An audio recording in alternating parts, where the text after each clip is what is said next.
All right, now we come to our main speaker, Professor Jerry Bradley of the law school.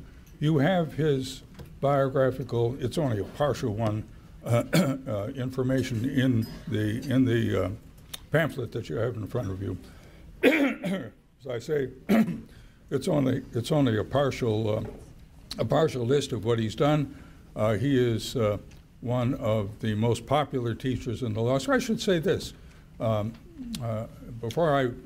I forget it. The university is not a uniform place in terms of its Catholic identity. It all depends on, I say it all, but it largely depends on the composition of the faculty. The law school is a notable exception to what I've said about the attenuation of the Catholic identity of the university. The law school is a robustly Catholic university, and it is a top-grade university. It is, in my judgment, the best of the Catholic universities, better than Georgetown, in my view, and it is certainly a lot more Catholic. It is certainly the most Catholic of the major law schools in the country. So we are very pleased to be able to say that. And Jerry is one of the very best members of that faculty, one of the most popular teachers. He's a leading expert in the country on the intersection of law and public policy and religion. I want to say a word about the Bradley family, too, because it's an extraordinarily Notre Dame family. There are 8 children, all of them. The youngest one enters Notre Dame this year. Mike is on our board. Tim is entering law school this year. Anna is a senior. There are, I don't know, 2 or 3 double domers in that group. Mike and Tim, then Tim were editors-in-chief of the Rover. And Pam, their wonderful mother, is here with us this morning. It's just a great family, and so I'm so pleased to be able to introduce to you Jerry Bradley.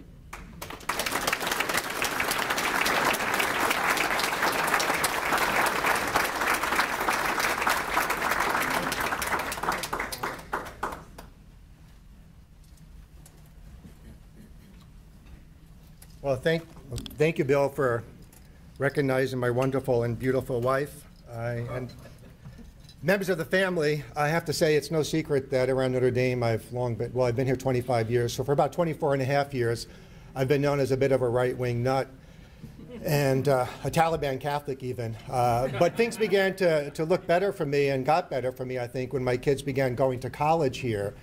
And I kid you not, that Jenny Bradley, the oldest, started college in the year 2000, and within months of her arrival on campus, I would walk past some, not enemy, but someone who was wary of me on campus, let's say another faculty member, and then they would kind of look at me funny and then stop, and they'd say, you're Jenny Bradley's dad.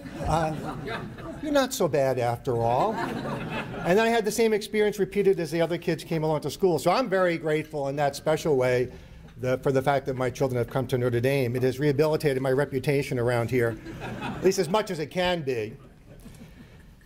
Now, when Bill Dempsey asked me to speak about Trump's election and how it would affect Notre Dame and the American church, he'd been president for just a month. I mean, Trump had been in office for about 30 days. Bill has been Sycamore's president for life ever since he arm wrestled George Heitkamp for the job back in 2006. Now, I was honored to be asked, I was also sobered by Bill's assigned topic. Trump had no track record as a political leader. He ran more as an economic populist than as a social conservative or a friend of religion. I think, though, that as we reflect more about what happened last November, we'll learn that the working class voters in flyover country who put Trump in office were moved by economic anxieties, yes, for sure, but perhaps just as much by an abiding commitment to God and to country, really an old-fashioned patriotism. And this fact about these people in flyover country came to my mind recently when Pam, my wife, was talking out loud about reading J.D. Vance's Hillbilly Elegy. Now, Trump is no hillbilly, and it takes one to know one. I grew up in Brooklyn. Trump is a New Yorker down to his socks. But I think we're learning that Trump is, and in some important ways, an old-fashioned patriot too. But I really stopped fretting about what I would say this morning in early April when the Irish Rover published the commencement speech Donald Trump would have delivered 2 weeks ago in a soggy Notre Dame stadium. Now, one Mordecai Lewis provided a copy of the Trump commencement speech to the Rover. And if you haven't already done so, you should read the whole thing. I'm sure it's available online, and it's just a blast. I'm going to share with you just a couple of excerpts from Trump's commencement speech. Now, like most people, the president had a plan to make Notre Dame football great again. Now, this is Trump speaking, right? You have to stop the run. It's that simple. I will build a great wall. Our defensive line will be a great wall. And USC is going to pay for that wall. And it's going to be a great wall that will stop anyone from going through it. Now, President Trump then observed about Notre Dame more broadly. Again, Trump, Notre Dame has fallen on hard times ever since Sergeant Tim McCarthy from the Indiana State Police retired. Notre Dame has been weak. I remember what Tim McCarthy said. What a great guy, by the way, a real American. He said, driving like a turkey is a foul way to drive. And he's right, you know. The truth is that Notre Dame has been driving like a turkey for a while now. Well, now you know why Mike Pence got the invitation. Now I'm pleased to report that exclusively for use at this Sycamore breakfast, Mordecai shared with me a section of President Trump's commencement speech that was deleted at the request of unnamed high Notre Dame administrators. Now, the deleted remarks, I should tell you, were about Bill Dempsey. Now, again, according to President Trump, Dempsey's a fantastic guy, really, and such a beautiful wife. You know, he's kind of old now, but he's not low energy like all those senators in Congress. A lot of people don't like Dempsey because he criticizes Notre Dame. Well, I guess they don't like me either. What a bunch of turkeys. Now, I was going to ask Dempsey who to nominate for the Supreme Court, but someone, I can't remember who it was, told me that Dempsey clerked for a liberal chief justice. What's his name? Earl Berger or something. But the Russians didn't tell me that, though. I mean, Putin doesn't even know Bill Dempsey. So I asked Dempsey anyway, and he mentioned a Notre Dame law professor, Bradley. I looked him up. He's a conservative nut, a real whack job. Gerard said that nobody has been to the right of Bradley since Benito Mussolini died. Trump. Who the hell was Mussolini? I once had a barber named Ciccolini. But now I do my own hair.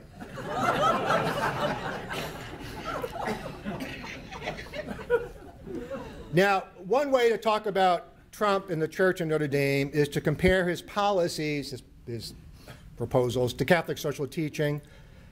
But I thought about that approach for quite a while now, and I think I couldn't do that very well in the half hour Bill Dempsey has allotted to me. So we all have a choice to make, and I'll be guided by your preferences.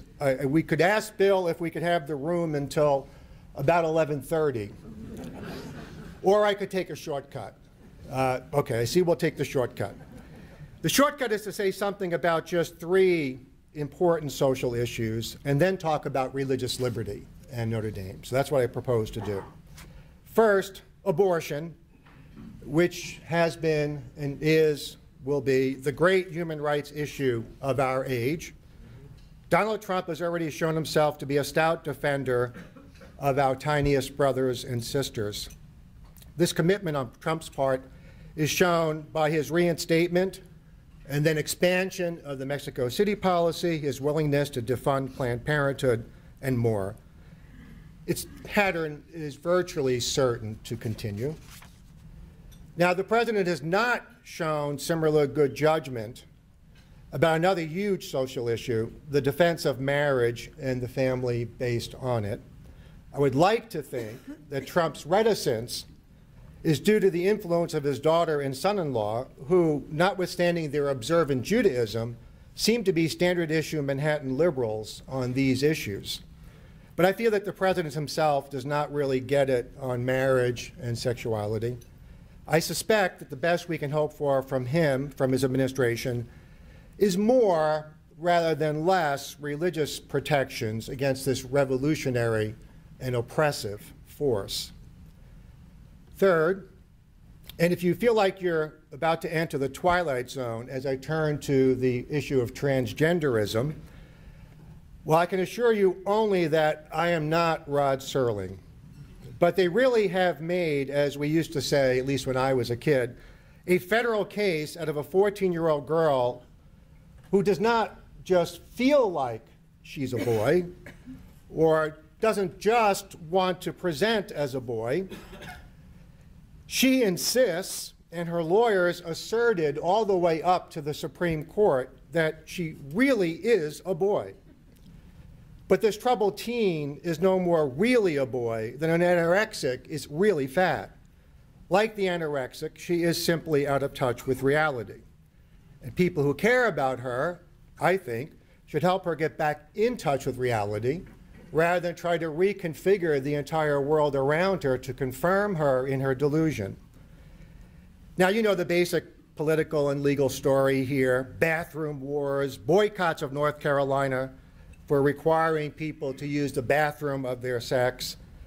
The Obama administration helped fuel all of this by issuing two legal opinion letters, one from the Department of Education and the other from the Justice Department, making educational institutions which were receiving federal funds, and that would include Notre Dame, treat people as male or female according to what or which they say they are and not what they really are.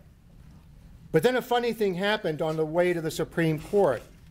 Donald Trump was inaugurated, and his administration rescinded those letters. And the Supreme Court kicked the case about which I've been speaking back downstairs to the Fourth Circuit, headquartered in Richmond, and there the case remains for a kind of second go at it, but this time to be decided by the judges without reference to, without reliance upon the Obama administration letter rulings or letter opinions. So Notre Dame was relieved of great legal pressure to buy into what my friend and client, the renowned Johns Hopkins psychiatrist Paul McHugh, calls a craze or a fad. But it's not clear to me whether Notre Dame will seize the opportunity provided to Notre Dame, at least for the time being by Trump, to prefer reality about gender and sex to delusion. Now, Father Jenkins took the pages of the Wall Street Journal last September 25th, where he objected to the Atlantic Coast Conference decision to move some championship games out of North Carolina because of its bathroom law.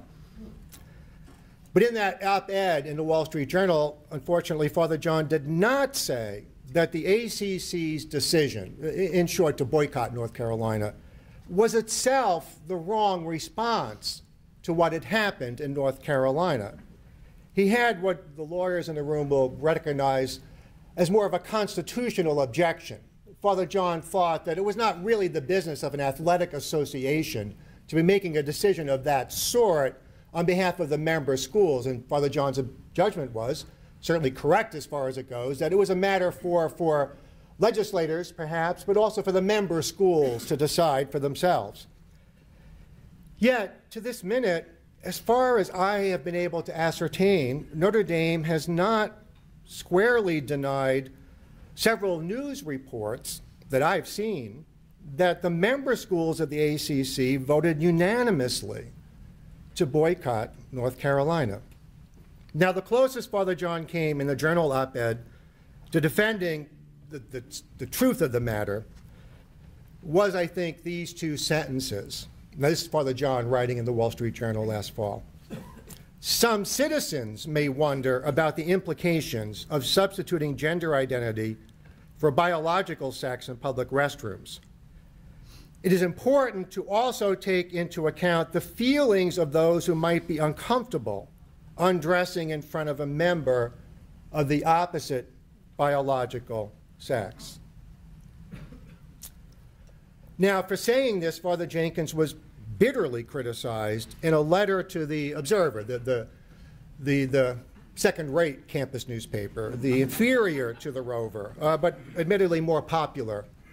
There was a letter to the Observer signed by 47 faculty and staff, including quite a few supervisors across the campus, program directors and chairs, that kind of thing. And he criticized Father John for being too timid. They said that Father Jenkins was, and this is in the letter in the Observer, privileging the rights and feelings of cisgender and heterosexual people. They compared the North Carolina bathroom law to Jim Crow, that is, to legally enforced racial segregation, and they vowed not to remain quiet in the face of such discriminatory remarks. Now, you can read more about this sad story in the Sycamore Bulletin of November 19th of last year. And that would be 2016, not 1916, Bill. And we should pray that Notre Dame has the courage and the vision to withstand this sort of uninformed ideological criticism, so that that Notre Dame has that courage, really. Someday, I would expect very soon, when a Notre Dame transgendered student demands to be treated according to his or her imagined sex. Now here I'd like to pause to congratulate Father John Jenkins for refusing to declare Notre Dame a sanctuary campus, which he did earlier this spring. No doubt the church, indeed every person of goodwill, should respond compassionately to everyone, legal or illegal, alien or not, to everyone in need of food, shelter, clothing, and care. Consider the Good Samaritan. But the corporal works of mercy, that's not what the sanctuary movement or the sanctuary status is really about. It's really a bit spongy and vague what exactly sanctuary status or being a sanctuary campus means. And maybe it's just more a declaration of a militant stance on the issue of immigration policy than a defined position.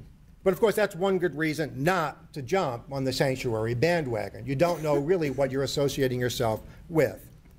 But declaring Notre Dame a sanctuary campus would likely have committed Notre Dame to not only opposition to the government, that is Trump's policies on immigration, but to some kind of refusal to give legally required cooperation to federal authorities, especially immigration authorities.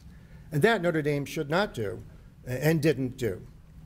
Now, I don't know what, if any, difference the Trump administration's unequivocal hostility to the sanctuary movement played in Father John's decision. Maybe none. But I do figure that Father John consulted university lawyers, and they would have told him that as a recipient of federal funds, Notre Dame would have been the firing line of any penalties imposed upon sanctuary campuses by the United States. Okay, 3 social issues: abortion, marriage and the family, transgenderism. Now on to the most important thing, the most important thing any president can do to help the Catholic Church and help Notre Dame, which is this: to create and maintain the legal space needed for Catholics and Catholic institutions to live lives of moral integrity and faithful witness to the truth. Again, that's the most important thing: to create and maintain the legal space needed for Catholics and Catholic institutions to live lives of moral integrity and faithful witness to the truth. We're talking about religious liberty. And it really is the pearl of great price, the essential thing that the Church of Notre Dame need, in fact, should demand of the law and those who make it. Now, to appreciate this point that I'm trying to make about the pearl of great price, you have to evict from your mind the way many people in our pluralistic society think of religious liberty and would think of what I'm saying now. as if Catholics are an interest group in our pluralistic society, and the church is basically a political lobby, and that we have a political agenda, and we just want to win the political game and get what we want from the administration. But religious liberty for us is not like that. It's about fulfilling the church's divine mission. As the world's bishops said at Vatican II, in Dignitatis Humanae, which is the Declaration on Religious Liberty, this is the bishops talking at Vatican Council, among the things that concern the good of the church, this certainly is preeminent, that the church should enjoy that full measure of freedom which her care for the salvation of men requires. This certainly is preeminent, the freedom of the church. But religious freedom is also about here and now, about the welfare, the good of temporal society. A free and faithful church is the surest guarantor that there is on earth of peace and the maintenance of the true common good. The church is ever the foe of injustice. If the church is free, or where the church is free, there's a body of people in that society who adhere to an authority higher than the state and who are called by their Lord and Savior to redeem the created order to make it truly just. Simply put, the best thing the church can do for our society, for any society, is to be the church. The best thing that Catholics can do is to be Catholic. And the best thing any public official can do is to help those two things to happen. Now, by this crucial measure, Donald Trump has already done much good and is poised, I think, to do a lot more. On May 4th, he was photographed outside the White House with some members, some little sisters of the poor, assuring them, and this is Trump speaking, that their long ordeal would soon be over. It is hard to imagine Hillary Clinton doing that. Now, that day, Trump issued an executive order on religious liberty. This is May 4th. Now, that initiative was, to some, myself included, a disappointment for stopping well short of simply exempting religious employers like Notre Dame from the HHS contraception mandate, about which Bill spoke briefly earlier. And the order issued on May 4th did not address at all the oppression which the Supreme Court's creation of a right to same-sex marriage has visited or initiated or caused upon so many people, especially but not only wedding vendors. So I was critical of the order issued on May 4th as simply not good enough. Now, others, including Cardinal Wuerl, for example, I wouldn't say praised it, but at least recommended it as a useful first step. And I was really dubious of that. But he was right and I was wrong, because earlier this week, the administration leaked a draft regulation which does the right thing on the HHS contraception mandate. Repeat, it does the right thing. Now, it's not yet law. It's not even yet an interim rule, you might say. But the administration seems ready to make it law, and it provides a very broad exemption from the HHS mandate. This is exactly what Notre Dame and scores of other religious plaintiffs have been demanding for the last 3 years in court.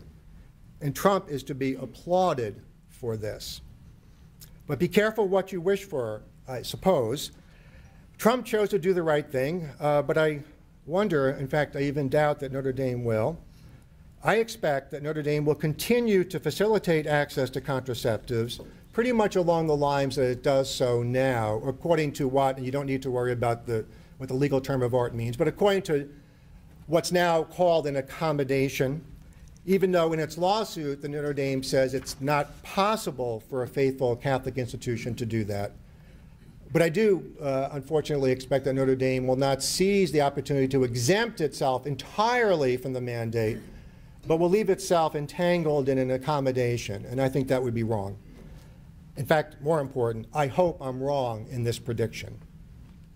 Now, we happen to live in a society where religious liberty is to a significant extent a matter left up to the courts.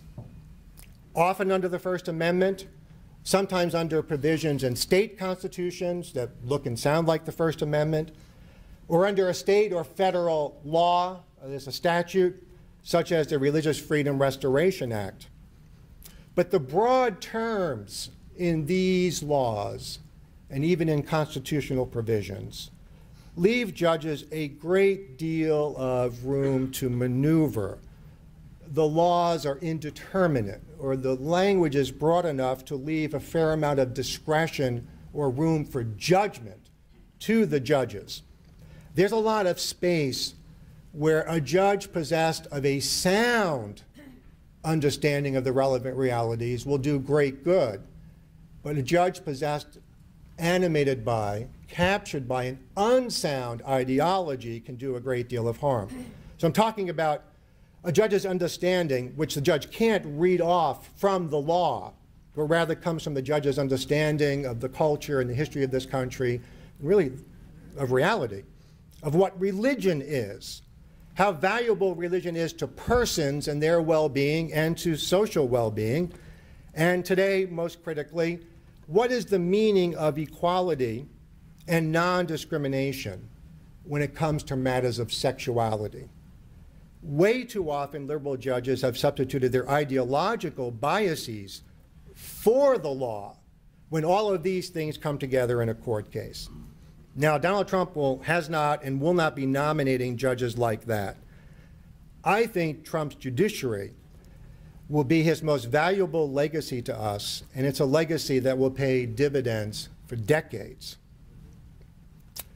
Now, no public official can make anyone or any institution seize the opportunity the law affords to be a faithful witness to the truth.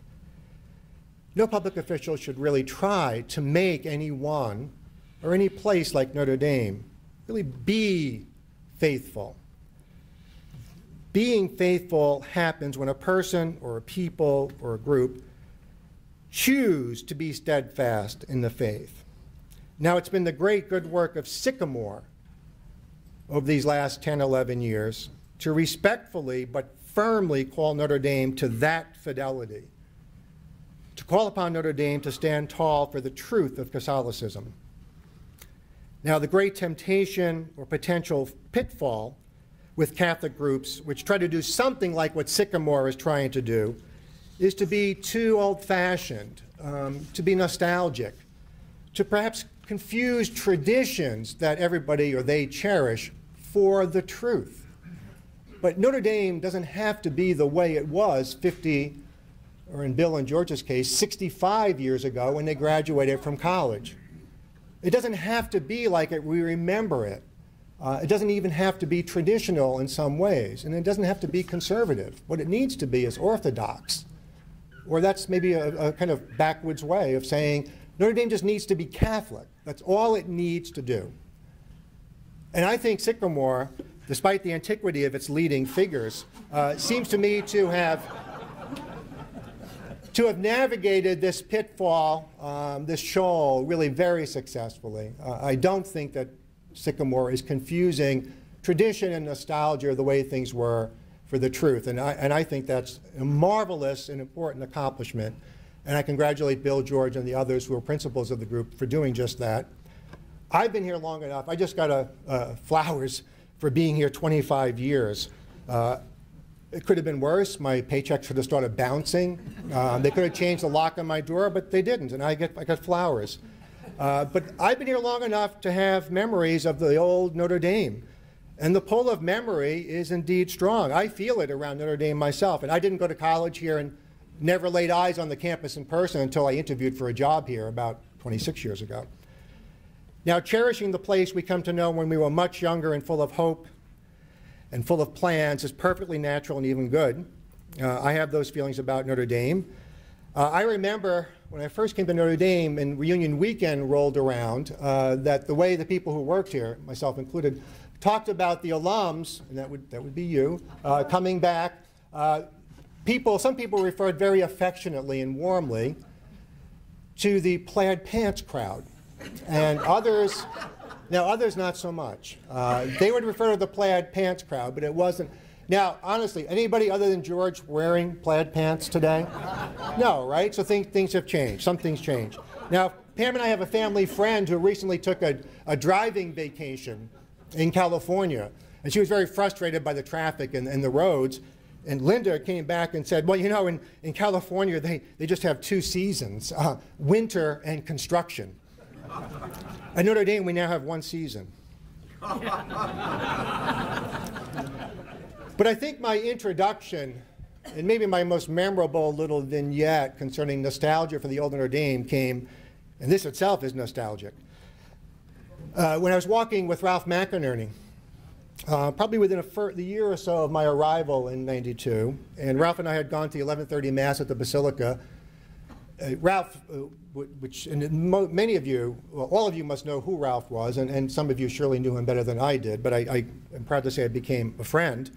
Anyway, I ran into him at Mass, and he was sitting in the back, and I swear Ralph turned off his hearing aid whenever the homily began. I can't prove it, but I think he did. But he switched it back on. He said, let's go to the legendary Oak Room for lunch. Remember the Oak Room in the South Dining Hall? It was like a cafeteria. So I said, well, sure, that's okay, Ralph. So we walked from the Basilica. You can imagine the route we would have taken, say, in '93, past the old bookstore, which is now Coleman Morris, right? And we're going across the quad, and probably about halfway across the quad, and this was maybe in April, so the weather was nice and it was bright. Ralph kind of turns and he's looking in the direction of the Rock, you know, the Rockney Gym, and he's got a kind of funny look, and there's no tear. I mean, I imagine there were tears in his eyes, but there weren't. But he's kind of visualizing something. I said, well, what is it, right? He said, well, I remember, it must have been in the early 70s, Ralph said, when I was walking across the quad just like I am now, and there came these streakers, a bunch of streakers. Now, you know what streakers are? Okay, got it. So Ralph says, well, they came right in front of me, and then they went up into the dining hall, and then they came back out, and they just I just can't get that image out of my mind, Ralph says. Okay. I mean, maybe we'll go back and someone could hear your confession, Ralph. Is that where this is going? But I listened to the story, and I said, I kind of mustered up some words. I said, so Ralph, were these like boy streakers, or were these like girl streakers? A pause. Ralph says, I don't know. They were all wearing bags over their heads.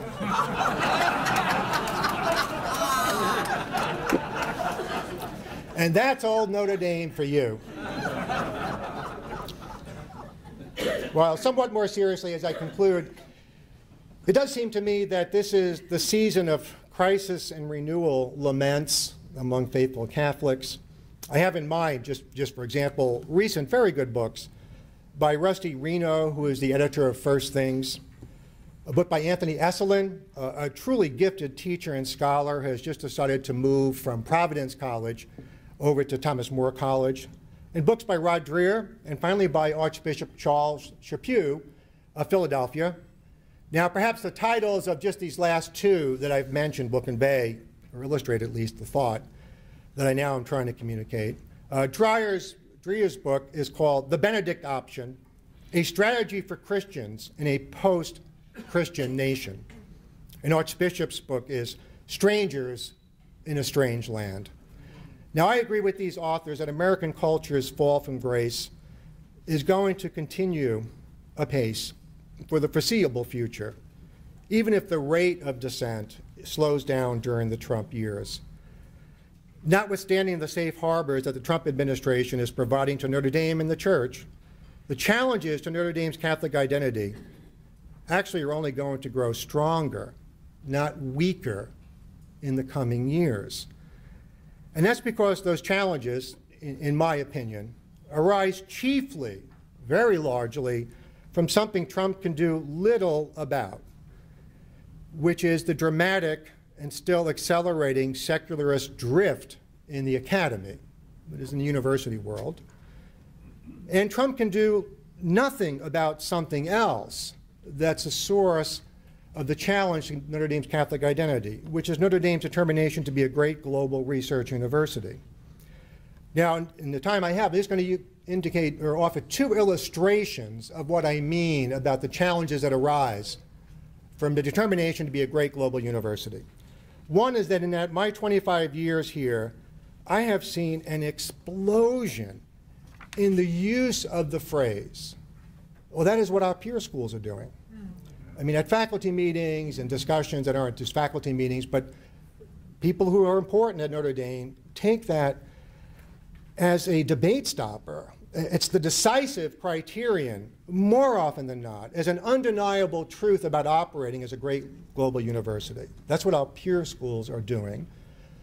But the list of peer schools includes no Catholic university, although Georgetown's usually on it. And the Atlantic Coast Conference includes no Catholic universities, besides ours.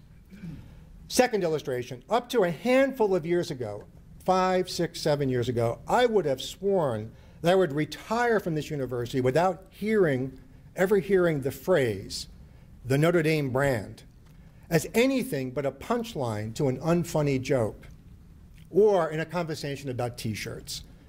Well, I am still here, and I am not talking about T-shirts, and it's commonplace to hear the phrase promoting or protecting the brand pronounced as a rule of decision or a decisive consideration in some, even many, decision-making contexts. Now, it's interesting that the term is used by people, even important people, as a deciding factor, but I think there's even some embarrassment when they use it. I mean, we're not quite past the point or entirely without irony when we talk about, you know, we're protecting the brand. We're a bit embarrassed by it, but it is what we do. And I'm not talking about T-shirts. Now, since 2007, Notre Dame has produced short commercial spots for broadcast during the football games, right? You've seen them. Morally earnest Notre Dame faculty or student is doing some exciting good deed, working in a progressive cause, sometimes, often, but not always, exhibiting a spiritual motive for doing so. Is this part of Notre Dame's brand? Is this Notre Dame's brand? Doing what other universities do, only being morally earnest and spiritual about it? Well, the commercial I want to see does not feature someone at Notre Dame. It is about Notre Dame. It does not ask, what would you fight for? Instead, it asks, what would Notre Dame risk the brand for? Now, all of this is truly perilous. If I had to describe the beam in Notre Dame's eye in a paragraph, in about 30 words or so, I think I would put it this way. Notre Dame really cares about its Catholic identity, but Notre Dame wants Catholic identity cheap, at little or no cost to its overriding goal of being a great global 21st century research university. The problem is Catholic identity is not available cheap, and the price is going to go up, not down. Now, it seems to me a nearly heroic devotion to the truth will be needed to keep Notre Dame on track. But heroes are in short supply. Even the thought of aspiring to that status seems a bit stiff-necked and even pharisaical. So let us pray that those who care for Notre Dame, most especially those endowed with the authority to shape its future, be humble servants of the truth. And that is all they or any of us should ever try to be.